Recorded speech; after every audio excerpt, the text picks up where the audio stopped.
छोटी मोटी शिकायतों का चुनाव नहीं, ये नगर पालिका का चुनाव नहीं। ऐसी खता एक लम्हे में ना हो जिसकी वजह से सदियां रिग्रेट करके। ये संविधान किनको खटक रहा है? ये संविधान उन आंखों को खटक रहा है जो संघ के विधान में यकीन करते हैं, और वो संघ का विधान है नागपुरिया विधान। और प्रधानमंत्री जी सफाई देते फिर रहे हैं कि संविधान हम नहीं बदलेंगे। उपकार कर रहे हैं क्या? जनता के मन से आप यूं भी उतर रहे हैं। अगर इसके दायरे को कुंद करने की कोशिश की, असमान आय, गरीबी की बात करें तो कहें ये लोग देशद्रोही हैं, देश को तोड़ना चाहते हैं। कमाल के हैं आप प्रधानमंत्री जी। एक देश में एक ऐसे प्रधानमंत्री भी आए जिनको युवाओं के रोजगार से मतलब नहीं था, जिनको महिलाओं के सबलीकरण से मतलब नहीं था, जिनको दलितों पिछड़ों के जो हक हैं इस किताब के माध्यम से उससे कोई मतलब नहीं। वो झूठ बोल रहा था बड़े सलीके से। सलीकेदार झूठ की श्रृंखला का कॉपीराइट है तो प्रधानमंत्री जी। प्रधानमंत्री जी, आप देश के चुनाव में मुद्दों को गौण करने वाले पहले प्रधानमंत्री रूप में जाने जाएंगे।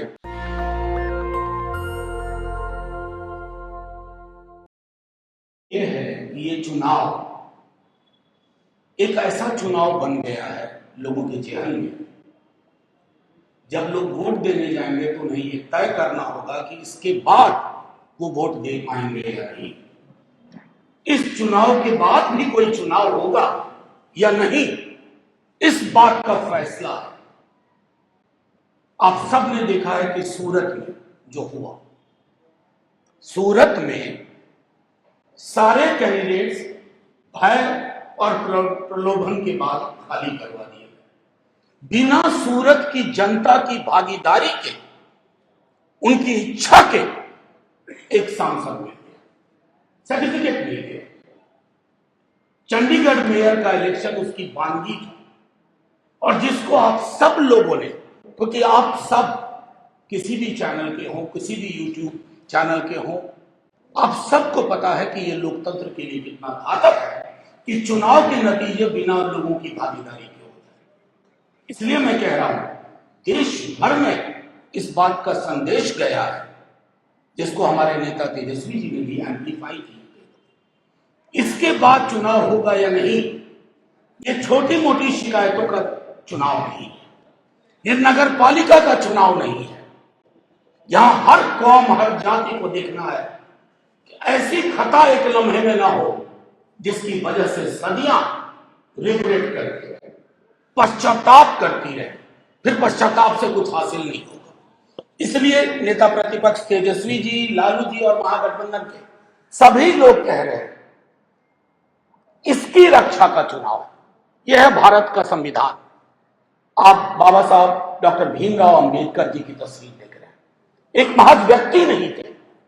इस संविधान ने हमें एक इंक्लूसिव आइन दिया, इस संविधान ने हमें अधिकार दिए, इस संविधान ने प्रावधान ऐसे बनाए कि देश समावेशी विकास की ओर अग्रसर हो सके। यह संविधान किनको खटक रहा है? यह संविधान उन आंखों को खटक रहा है जो संघ के विधान में यकीन करते हैं, और वह संघ का विधान है नागपुरिया विधान, जिनका हेडक्वार्टर नागपुर में। कितनी बातें करूं, कई दफा आपके माध्यम से कहा, गोल मलकर उनकी लिखी किताब, उनका संविधान के प्रति विरोध, और प्रधानमंत्री जी सफाई देते फिर रहे हैं कि संविधान हम नहीं बदलेंगे। उपकार कर रहे हैं क्या? आप उपकार नहीं कर रहे हैं। अगर इसके दायरे को कुंद करने की कोशिश की, भले आप सत्ता पर कब्जा करने की कोशिश कर रहे हैं, आप खारिज कर दिए जाएंगे। जनता के मन से आप यूं भी उतर रहे हैं। देश के प्रधानमंत्री हैं, आपसे क्या अपेक्षा है भाई? क्या आप बताएंगे कि मेरा मॉडल है जैसे युवाओं को रोजगार मिले? आपने कभी प्रधानमंत्री जी की जुबान से रोजगार की बात सुनी? मेरा मॉडल है, ये कहते आप कि देश की महिलाओं को, जैसे हम कह रहे हैं, तेजस्वी जी ने कहा कि रक्षाबंधन के दिन से 1 लाख रुपए सालाना, ये हम उपकार नहीं कर रहे हैं। राष्ट्रीय जनता दल और महागठबंधन उपकार की भाषा नहीं बोलता, क्योंकि हमारी भाषा और भाव इस किताब से निकले हैं। इस किताब से निकली भाषा और भाव के लिए प्रधानमंत्री के अंदर कोई जगह नहीं। असमान आय, गरीबी की बात करें तो कहें ये लोग देशद्रोही हैं, देश को तोड़ना चाहते हैं। कमाल के हैं आप प्रधानमंत्री जी। न्याय की बात करना देशद्रोह है तो हम है। अगर आर्थिक असमानता का दूर करना देशद्रोह है तो तेजस्वी जी देशद्रोही। बेरोजगार युवकों को नौकरी की गारंटी देना अगर देशद्रोह है इस संविधान से निकाल करके, तो हां देशद्रोही। परिवर्तन पत्र हम लेके आए। हमने बड़ी आसमानी बातें नहीं की। हमें पता है मंदिर, मस्जिद, गिरजा, गुरुद्वारा मेरी व्यक्तिगत आस्था की चीज है, लेकिन चुनाव थाली पे होगा। तो तेजस्वी जी ने कहा कि जैसे 17 साल बनाम 17 महीने बिहार के अंदर हो गया है, उसी तरह इन 17 महीने के मॉडल के आधार पर हम पूरे देश में 1 करोड़ नौकरी की व्यवस्था करेंगे, जिसकी शुरुआत लाल किले पे भाषण के बाद हो जाएगी। आप बिहार आते हैं, देश में कहीं जाते हैं, आप इन मुद्दों पर क्यों नहीं बोलते? चुनाव तो इन मुद्दों पे होते हैं ना। 52 से लेकर के 14 तक का चुनाव आप खुद 14 में चुन के आए थे। आपने कहा था 2 करोड़ नौकरी प्रतिपक्ष। ये तो अकाउंटेबिलिटी सिस्टम नहीं है। अगर ऐसा कानून बने कि मैनिफेस्टो में किए गए वादे से पलटने वाले व्यक्ति की सदस्यता ले ली जाए, तो प्रधानमंत्री जी की सदस्यता सबसे पहले जाएगी। बड़े बड़े वादे, लेकिन जमीनी हकीकत कुछ भी नहीं। तो आपके माध्यम से सिर्फ हम इतना कहना चाहते हैं, हम टिके हुए हैं। 2 ही 3 मुद्दे हैं: नौकरी, रोजगार, आर्थिक सबलीकरण, जातिगत जनगणना, आरक्षण का दायरा।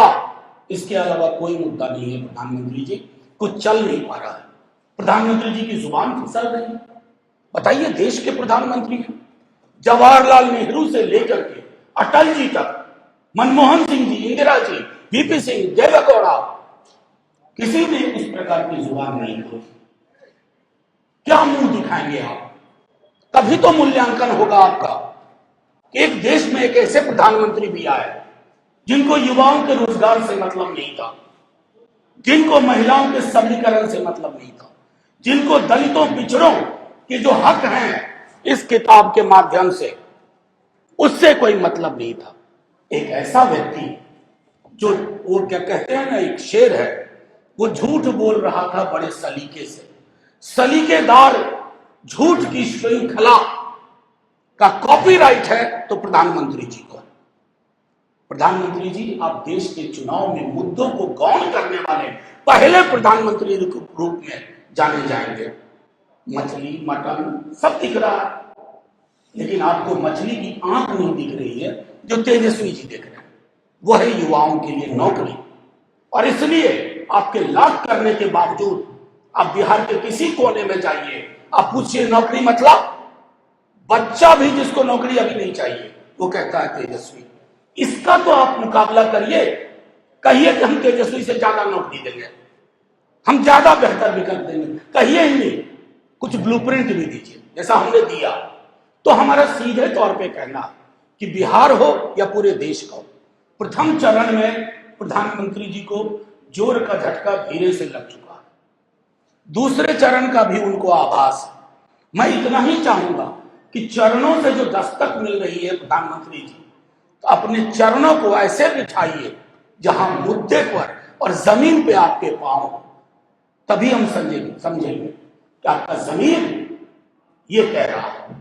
बाकी साथियों, एक जो बहुत महत्वपूर्ण मसला है वो ये, जब हम आकलन करते हैं देश के चुनाव का, इसके नतीजों का, तो सबसे बड़ी बात जो आती है, और मैं फिर दोहरा रहा हूं, देश के लोगों को, खास तौर पर दलितों, पिछड़ों, अकलियत और अक्सरियत के भी एक बड़े हिस्से को डर है, इस बार वोट डालने के बाद क्या हम फिर से वोट डाल पाएंगे? सूरत का नजरिया यही कहता है कि प्रधानमंत्री जी को ऐसा नतीजा चाहिए जो बिना चुनाव के सर्टिफिकेट मिले। वो कब होगा? जब आप संविधान और आइन को खत्म कर देंगे और तय कर देंगे कि सिर्फ मोदी जी का कैंडिडेट चुनाव लड़ेगा और वही जीतेगा। हम आप खारिज हो जाएंगे, हमारी अक्सरियत खारिज हो जाएगी। अकलियत के सरोकार खारिज हो जाएंगे, फिर बचेगा क्या? 0/18 सिफर। और ये इस देश के लिए, हमारी रवायतों के लिए, हमारी गंगा जमुनी तहजीब के लिए उचित नहीं है। साथियों, फिर आपसे मुलाकात होगी, लेकिन मैं इतना जरूर कहना चाहूंगा कि आप लोगों के पास बार बार इसलिए आते हैं कि आप भी एम्पलीफाई करिए। मैं यकीन के साथ कहता हूं, आपको आज लग रहा होगा कि अतिरेक। आप देखिए कि चुनावों में नैरेटिव को कैसे दबा दिया जाता है। नौकरी सबसे बड़ा मुद्दा होना चाहिए, आपके लिए होना चाहिए। 500 रुपए में सिलेंडर की बात हो रही है, यहां 1400 रुपए सिलेंडर, 1500, 1200, कैसे चलेगी घरेलू अर्थशास्त्र? तो हम आपसे कोई मदद नहीं मांग रहे हैं, सिर्फ ये कह रहे हैं जनता के बीच ये मुद्दे जाएं, क्योंकि जनता के बीच में ये मुद्दे ऑलरेडी घर कर गए हैं। लोगों को लग रहा है कि इसके बाद अगर अगला चुनाव नहीं हुआ तो आप में और पुतिन के रशियन मॉडल में कोई फर्क नहीं रहता है। आप मुद्दे की बात ही नहीं कर पाएंगे, ना ये माइक रह पाएगा, ना ये कैमरा रह पाएगा, ना ये संवाद हो पाएगा, क्योंकि लोग कहेंगे राजा तेरे सुबह की जय, राजा तेरे शाम की जय।